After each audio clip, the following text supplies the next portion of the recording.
नमस्कार, MHM prime पर आप सभी का स्वागत है। मैं हूं आपके साथ खुशबू शर्मा, लेकर हाजिर हैं एक खास मुलाकात।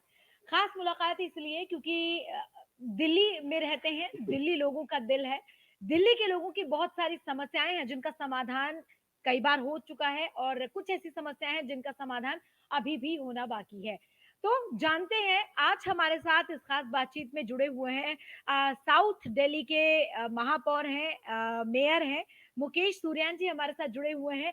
सबसे पहले उनका स्वागत करते हैं। सर, एमेज़न प्राइम पर आपका नमस्कार। बहुत-बहुत स्वागत है। नमस्कार। नमस्कार। सर, आपको बहुत-बहुत बधाई। आप एक मेयर के तौर पर आप नियुक्त किए गए हैं और लोगों का विश्वास, जनता का विश्वास आप में है और सवाल हमारा यहीं से शुरू होता है कि नई पोस्ट के साथ नई ज़िम्मेदारियाँ आती हैं, नई चुनौतियाँ आती हैं। कितनी मुश्किल और कितनी आसान आपके लिए ये चुनौतियाँ हैं? खुशबू जी, सबसे पहले तो मैं आपके चैनल के माध्यम से अपनी पार्टी के तमाम शीर्ष नेतृत्व का धन्यवाद करता हूं इस जिम्मेदारी के लिए। और ये जो नई जिम्मेदारी मिली है, आप चुनौतियां बता रहे हैं। हम जो माननीय प्रधानमंत्री श्री नरेंद्र मोदी जी हैं, जो यशस्वी हैं, जो पूरे संसार में, पूरे विश्व में जिनका नाम आज पूरा विश्व बड़े सम्मान के साथ लेता है, उस पार्टी के शीर्ष नेतृत्व ने मुझे दिल्ली का महापौर बनाया है। हम प्रधानमंत्री से प्रेरणा लेते हुए सारी चुनौतियों को अवसर में बदलने का काम करते हैं। तो हमारे लिए, दिल्ली की जनता के लिए कोई चुनौती नहीं है। और हम वो लोग हैं, हम उस पार्टी से आते हैं जो एसी के कमरे में बैठ के राजनीति नहीं करते। हम लोग सड़क पर जनता के बीच में जाकर के राजनीति करते हैं, जनता की जरूरतों को समझते हैं, जनता की परेशानियों को समझते हैं और जनता के बीच में धरातल पर रहकर काम करते हैं। खुशबू जी, तो इसलिए मैं लगातार पिछले, जब से मैं 16 तारीख से मुझे पार्टी ने ये जिम्मेदारी दी है, निरंतर जनता के बीच में जमीन पर अपने अधिकारियों के साथ, अपने सभी पार्षद साथियों के साथ जमीन पर काम कर रहा हूं। लगातार हम अपने वार्डों में जा रहे हैं, जनता से रूबरू हो रहे हैं, जनता की समस्याओं को संज्ञान लेकर के उनको काम कराने को सुनिश्चित कर रहे हैं। तो ये चुनौतियां नहीं, ये अवसर मिला। इस अवसर, चुनौतियों को हम अवसर में बदल लेंगे। आपने देखा होगा कि कोरोना काल के अंदर भी जो विश्व महामारी थी, उसको भी हमने दिल्ली की जनता को लेकर के, दिल्ली को लेकर के हमारी पार्टी ने, हमारे शीर्ष नेता ने कितने बड़े फैसले लिए। हम दक्षिणी दिल्ली नगर निगम के लोग हैं, हमारे सभी अधिकारी, हमने कोरोना काल में भी किसी को कोई चुनौती नहीं आने दी। हम पूरी दिल्ली की जनता के साथ कंधे से मिलाकर कंधा खड़े रहे और हर दुख दर्द में हम दिल्ली की जनता के साथ खड़े। बिल्कुल, देखिए सर ये तो बहुत अच्छी बात है, आपने बहुत अच्छी टैगलाइन का इस्तेमाल किया कि हम चुनौतियों को अवसर में बदलना जानते हैं। लेकिन कई बार क्या आपको नहीं लगता कि कही हुई बातें धरातल पर सच नहीं हो पाती हैं, फिर जनता में रोष आ जाता है, लोग परेशान हो जाते हैं। आपसे पहले भी बहुत सारी ऐसी समस्याएँ दक्षिण दिल्ली की रही हैं जो अब तक सुलझ नहीं पाई हैं। तो लोगों की बहुत सारी उम्मीदें आपसे हैं। छोटी-छोटी समस्याएँ भी हो सकती हैं, बड़ी भी हो सकती हैं। उनके निवारण के लिए क्या कुछ प्लानिंग्स हैं आपकी? जी। हम लोग समस्या पे बात नहीं करते, हम सॉल्यूशन पे बात करते हैं। पहली बात तो ये है। दूसरा, हम भारतीय जनता पार्टी के सिपाही हैं। हम लोग कभी वादे नहीं करते, हम तो इरादों को लेकर के जमीन पर उतरते हैं और हमारे हौसले और इरादे इतने बुलंद हैं कि हम आज आसमान में छेद करने की तमन्ना रखते हैं। आपने देखा होगा कि हमारे पास फंड का अभाव है।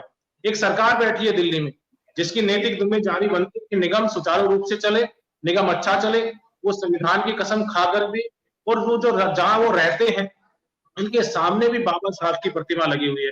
उस प्रतिमा का भी उन्होंने निर्माण किया है। वो हमें पैसा नहीं देकर रोक नहीं पा रहे हैं, तो भी ये सरकार हमारे विकास कार्यों में अड़ंगा लगाने का काम कर रही है। लेकिन उनको ये नहीं मालूम है कि भारतीय जनता पार्टी के चुने हुए प्रतिनिधि जनता ने चुनकर भेजा है, इसलिए जनता के विश्वास पे खरा उतर रहे हैं। हम, पैसे की बात तो है ही, फंड का अभाव था, उसके बावजूद भी हमने दिल्ली की जनता का कोई कार्य रुकने नहीं दिया। हम दिल्ली की जनता के लिए दिन रात एक कर रहे हैं। आप देखिए, ये जो दिल्ली की सरकार थी, ये हर मोर्चे पर फेल हुई है और इन्होंने, ये खुद फेल हुई है और इन्होंने दूसरे राज्यों में भी संकट खड़ा किया है। आज दिल्ली के अंदर जो 300 मैट्रिक टन की ऑक्सीजन की जरूरत थी, उन्होंने बढ़ा चढ़ाकर पहले 400 बोला, फिर 500 बोला, फिर 600 बोला, फिर 700 बोला, इवन ये 1100 तक आ गई।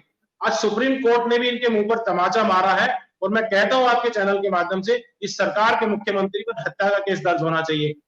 इनकी वजह से जो अन्य राज्यों में दिक्कत हुई है, ट्रांसपोर्ट को लेकर दिक्कत हुई है, लेकिन फिर भी सरकार ने इनके झूठ पर भी हमने काम करके दिया। इन्होंने जितनी ऑक्सीजन मांगी उतनी ऑक्सीजन को दी है। ये सरकार ना दवाई दे पा रही, ना टीका लगवा पा रही, ना सेंटर बना पा रही, ना वैक्सीनेट करा पा रही, ना लोगों को आइसोलेशन में ले जा पा रही, ना लोगों को कोई सुविधा दे पा रही, ना लोगों को आइसोलेशन के अंदर कोई सुविधा दे पा रहे हैं, और न ही किसी भी आदमी को इन्होंने कहीं हॉस्पिटल में कोई जगह दिलाई है। हाँ, इन्होंने किया है तो अपना कमीशन मेडिकल हॉस्पिटलों में भर्ती के साथ में अपना कमीशन बढ़ाने का काम किया। जी, अब मुकेश जी देखिए इसी तरह के आरोप कुछ विपक्ष की तरफ से भी हैं। उनका भी यही कहना है कि आप साथ मिलकर काम नहीं खुशबू करना जी, चाहते हैं खुशबू जी, और आप खुशबू राजनीति जी, करते हैं। जी, खुशबू जी, हम जनता को लेकर कभी राजनीति नहीं करते। हम विकास की राजनीति करते हैं, हम काम की राजनीति करते हैं। ये सरकार के पास झूठ बोलने के अलावा कोई एजेंडा ही नहीं है। इनके यहाँ प्रिपरेशन होता है कि कल हमें कौन सा झूठ बोलना है, भारतीय जनता पार्टी के किस प्रतिनिधि पर आरोप लगाना है। इनके यहाँ एक एजेंडा तय होता है पर डे, एक टीम बैठी है जिसका काम ही झूठे आरोप लगाना है, क्योंकि इनके पास कुछ सत्य तो है नहीं। कुछ किया हो तो जनता को बताएंगे, काम कोई क्या नहीं धरातल पे, तो कहीं ना कहीं झूठ बोलने का काम ये सरकार करती है।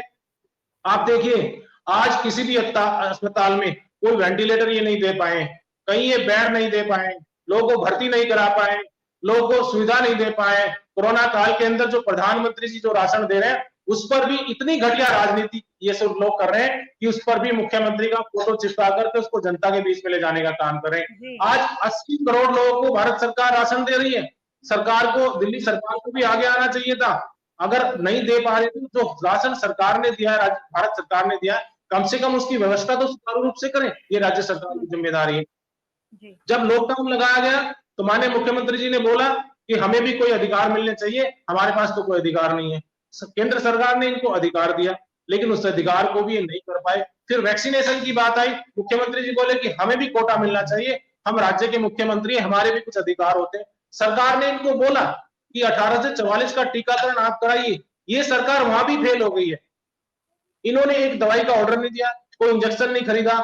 आज जो देखिए व्यवस्था, आज दिल्ली के अंदर व्यवस्था कितनी अच्छी जब से केंद्र सरकार ने लिया, हम लोग प्रतिदिन लाखों लोगों को टीका करा रहे हैं। और मैं तो आपके चैनल के माध्यम से मांग करता हूं कि आप छोड़ दीजिए, आप नहीं करा सकते, आप सिंपल नगर निगम को परमिट कर दीजिए वैक्सीनेशन सेंटर बनाने के लिए।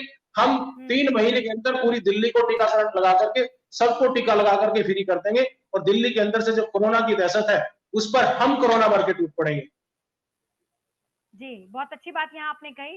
केंद्र सरकार की ओर से देखिए मुकेश जी लगातार वैक्सीन दी जा रही है, ये सभी जानते हैं, मुफ्त में केंद्र सरकार ने वैक्सीन मुहैया करवाई है। लेकिन उसके राज्य बाद की सर्टिफिकेट पर फोटो किसी और का जाता है, तो ऐसे में जनता के बीच कहीं न कहीं सहानुभूति आ जाती है कि ये काम तो राज्य सरकार की ओर से किया जा रहा है। खुशबू जी, लगभग 1,80,000 करोड़ रुपए केंद्र सरकार ने वैक्सीन पे खर्च किया है। तो उसमें प्रधानमंत्री जी का अभियान है ये पूरे देश के लिए। प्रधानमंत्री जी ने कभी किसी के लिए नहीं सोचा। प्रधानमंत्री जी ने सिर्फ एक बात सोची कि सब लोग भारत के नागरिक है, भारत के वासी हैं, हमारी नैतिक जिम्मेदारी बनती है सबकी जान बचाना।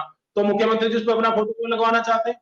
ये योजना तो सरकार, केंद्र सरकार की है, पैसा केंद्र सरकार दे रही, सेंटर हम बना रहे हैं, जमीन पर हम मेहनत कर रहे हैं। आप, इनकी मास्टरी है, दूसरे के काम को श्रेय लेना इस सरकार की मास्टरी है, क्योंकि इन्होंने आज तक कोई काम पूर्ण नहीं किया। झूठ बोलने की फैक्ट्री इस सरकार के अंदर, सारे इनके जो भी जनप्रतिनिधि हैं वो सब झूठ बोलने की फैक्ट्री है। अलग अलग दिन अलग अलग झूठ बोले जाते हैं। अगर इनसे पूछे कि आपने कितने टीके खरीदे, कितनी वैक्सीन खरीदी, तो कोई जवाब नहीं होता। इनसे सुप्रीम कोर्ट ने पूछा कि आपने ऑक्सीजन को लेकर के इतना बड़ा झूठ क्यों बोला, इनके पास कोई जवाब नहीं है। और कहते हैं कि आप इस लड़ाई तो बाद में करेंगे, पहले दिल्ली की जनता को बचाएं। अरे भाई, आपने कोई टीका नहीं खरीदा, आपने कोई हॉस्पिटल नहीं बनाया, आपने कोई बेड नहीं लगाया, आपने कोई वेंटिलेटर नहीं लगाए, आपने कोई सुविधा नहीं दी, तो जो सरकार, भारत सरकार कर रही है, जो माननीय प्रधानमंत्री जी से प्रेरणा लेकर के आज पूरा देश लगा है, तो कम से कम उसकी सराहना तो कर दीजिए। जो भारत के वैज्ञानिक हैं, दवाई तो उन्होंने बनाई है, कम से कम उनकी सराहना कर दीजिए। आप कहते हैं कि मैं दिल्ली को सुंदर बनाऊंगा, मैं दिल्ली को लंदन बनाऊंगा। जो काम आपने किए हैं कम से कम उनको तो संभाल लेते। आज मैं आपसे पूछना चाहता हूं आपके चैनल के माध्यम से कि आज के समय में दिल्ली के अंदर हॉस्पिटल बनने चाहिए थे, दिल्ली के अंदर आइसोलेशन सेंटर बनने चाहिए थे, दिल्ली के अंदर वैक्सीनेशन सेंटर बनने चाहिए थे, दिल्ली के अंदर दवाई आनी चाहिए थी। ये प्राथमिकता दिल्ली सरकार के मुख्यमंत्री की होनी चाहिए थी या नहीं होनी चाहिए थी? लेकिन दिल्ली सरकार के मुख्यमंत्री की प्राथमिकता है कि मैं अहमदाबाद जाऊं, मैं गुजरात जाऊं, अपनी पार्टी विस्तार के लिए वहां दफ्तर खोलूं। ये प्राथमिकता है। ये दिल्ली की जनता को बताना पड़ेगा, आपको भी आपके चैनल के माध्यम से, कि सरकार के मुखिया का सिर्फ आम आदमी पार्टी विस्तार में विश्वास है, ना कि दिल्ली की जनता को बचाने के लिए, दिल्ली की जनता को स्वच्छ रखने के लिए विश्वास है। मानसून का मौसम है, सभी नाले भरे हुए हैं, आज जगह जगह पानी भरा हुआ है। इनके जो सीपीडब्ल्यूडी के नाले हैं वो इनसे साफ नहीं हो रहे। सफाई व्यवस्था जो इनके विभाग द्वारा जो चलती है वो बिल्कुल एक तरह से दुरुस्त है, चरमराई हुई है। लेकिन सरकार पंजाब में दौरा करना चाहते हैं, सरकार उत्तर प्रदेश में दौरा करना चाहते हैं, सरकार उत्तराखंड में दौरा करना चाहते हैं। जो अपना घर है वो इनसे संभल नहीं रहा। दूसरे के घर में हस्तक्षेप ना करें। मैं आपके चैनल के माध्यम से कहना चाहता हूं, जनता आपको पूरी तरह से आपके झूठ को पहचान चुकी है, आपको पहचान चुकी है। जिस तरह आपकी हर बार हर चुनाव में किसी भी राज्य में आप जाते जनामत जब्त होती, इस बार जनता आपको 0 देगी, 0। देखिए मुकेश जी, अब बात कुछ धरातल की जो सच्चाइयां हैं उस पर कर लेते हैं, क्योंकि आप जिस इलाके के आप मेयर हैं वो सबसे पॉश इलाका कहा जाता है दिल्ली का, दक्षिणी दिल्ली, साउथ दिल्ली, सबसे पॉश इलाका। वहां पर पानी की इतनी समस्या होना, क्या निवारण है? हालांकि आपको भी प्यास लग गई इस दौरान लेकिन फिर भी सवाल यही है कि इस समस्या का निवारण आप कैसे करेंगे? खुशबू जी, जल पानी देना और जल बोर्ड दिल्ली सरकार के अधीन आता है। दिल्ली सरकार ने वादा किया था, हमने उनके वीडियो भी आपको दिए हैं। 2013 में आए थे तो कहते थे अगले 1 साल में हर घर में नाली टूटी से पानी पहुंचाएंगे। फिर कहने लगे 15 में पहुंचाएंगे, 15 में कहने लगे 17 में पहुंचाएंगे, 17 में कहने लगे 19 में पहुंचाएंगे, 19 में कहने लगे 22 में पहुंचाएंगे, और अब कह रहे हैं 2024 में हर घर में नल से जल पहुंचाएंगे। यानी कि जनता को गुमराह करें कि जनता इनको एक बार ठगने का मौका और दे दे। पूरी दिल्ली को ये आदमी झूठ बोल बोल के ठग चुका है, दिन रात झूठ बोलता है। अरे भाई, आप सरकार ने, दिल्ली ने आपको चुन के भेजा, आप सरकार के मुखिया हैं, कम से कम आपके मुंह से तो सच निकलना चाहिए। लेकिन आप उनसे बड़े झूठे हैं जो आपके जनप्रति झूठ बोलते हैं, आप उनसे ज्यादा झूठ बोलते हैं।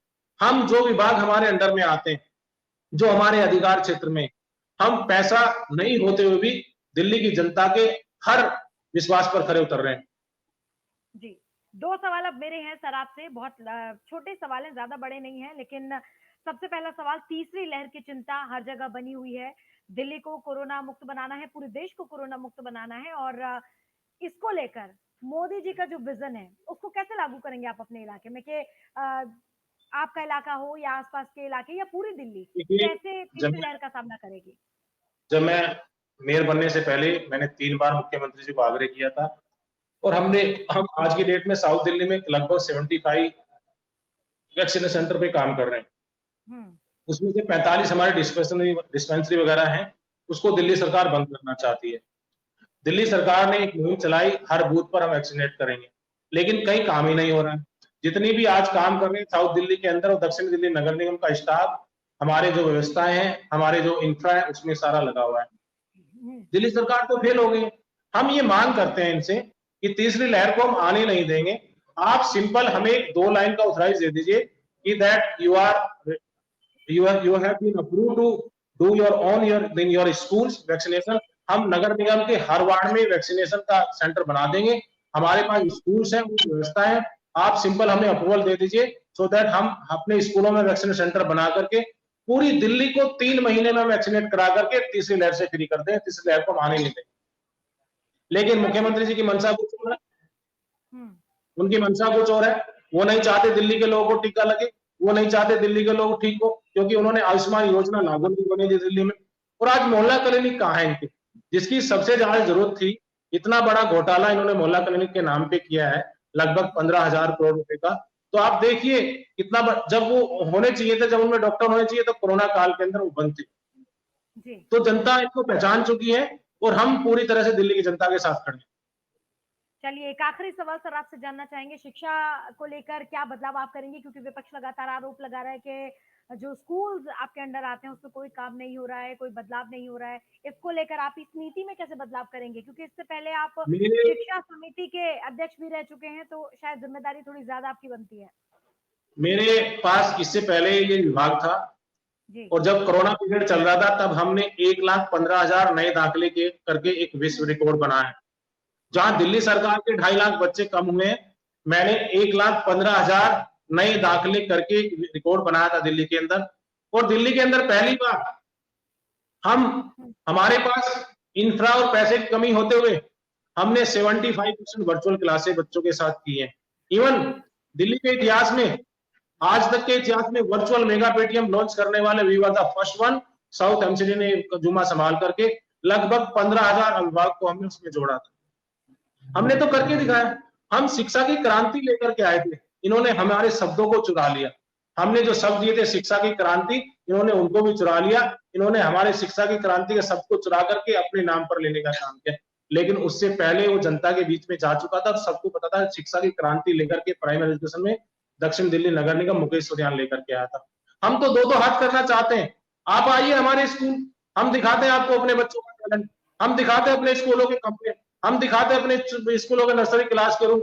इवन आप आइए हमारे पार्कों में, हम आपको अपने पार्कों की को भी दिखाते हैं, हम अपने स्कूल को भी दिखाते हैं। और मैं आपको चैलेंज करता हूं, आप एमसीडी के नर्सरी के बच्चे के साथ में अपना नर्सरी का बच्चा बैठा दीजिए, तो दो हाथ हो जाएंगे। हम आपको बता देंगे हमारी एजुकेशन में हम कितनी क्रांति लेकर के आए।